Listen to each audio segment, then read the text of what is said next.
Last month, when Battlefront's January update was released, we were also given a road path of content drops that were upcoming, and we were promised a new map in February. And now, the time has come.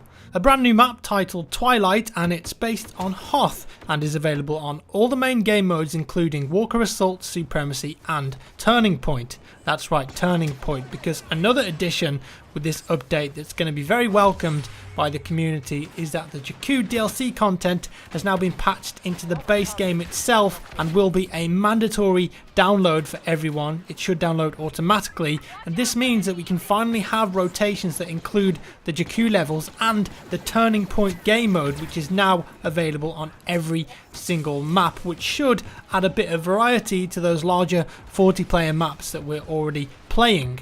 So, onto the new map Twilight. It's set on HOTH during, wait for it, twilight hours. Still a bit of love story. So, it's not actually a nighttime map as such, but more like late evening. You've had your dinner and you're relaxing a little bit. It looks fantastic, actually. It's not easy to take HOTH and make an entirely new map, but make it unique from the first one when mostly it's going to look the same.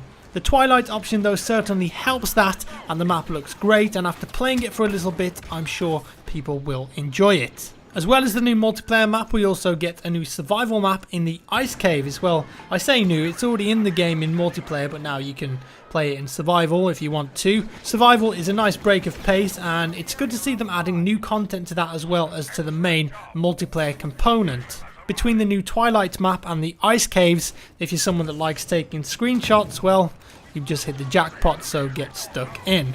Lots of changes to heroes in this patch, but there are some more tweaks to weapons and vehicles as well. In fact, the bowcaster, the homing shot barrage and even the cycle rifle have all seen further changes after being previously nerfed. The bowcaster now does more damage per projectile and its explosion damage has been increased. Barrage does slightly more damage again and has had its cooldown reduced slightly. Homing shot's lock-on time has been reduced ever so slightly, and the cycle rifle now allows you to move 40% faster when aiming. Its projectile speed is also upped to 450 meters a second from 300 meters a second. And of course these aren't the only balance changes, but just a select few that I've picked out. I wouldn't be surprised if we see further changes to these items in future updates. It seems like DICE are taking the approach of scale it back in one direction, see how the community react, and then find a nice middle ground, and I'm personally okay with that. Vehicles haven't gone unnoticed either, with the most notable change being the increase in size of the A-Wing's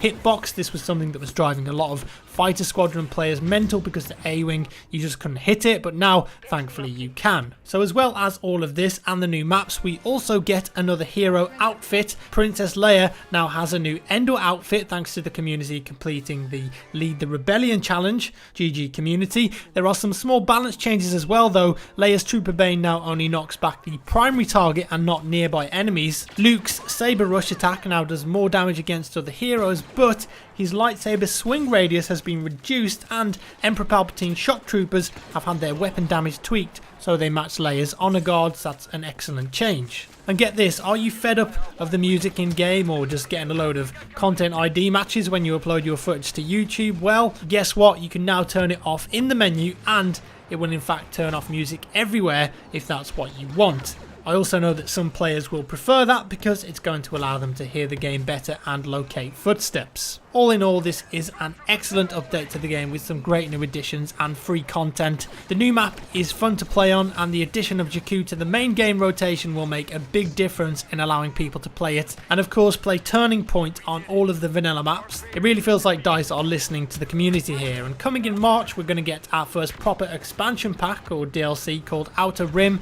with a new game mode, and interestingly the blog says heroes, not heroes, so maybe we'll actually be getting more than one in this DLC, and there is a nice screenshot, nice piece of art here. Lots of stuff to look forward to. There we have it guys, that's all for today's video. Let me know your thoughts down in the comments below. As always, give me a thumbs up if you enjoyed the video, a thumbs down if you didn't, and I'll see you in the next one.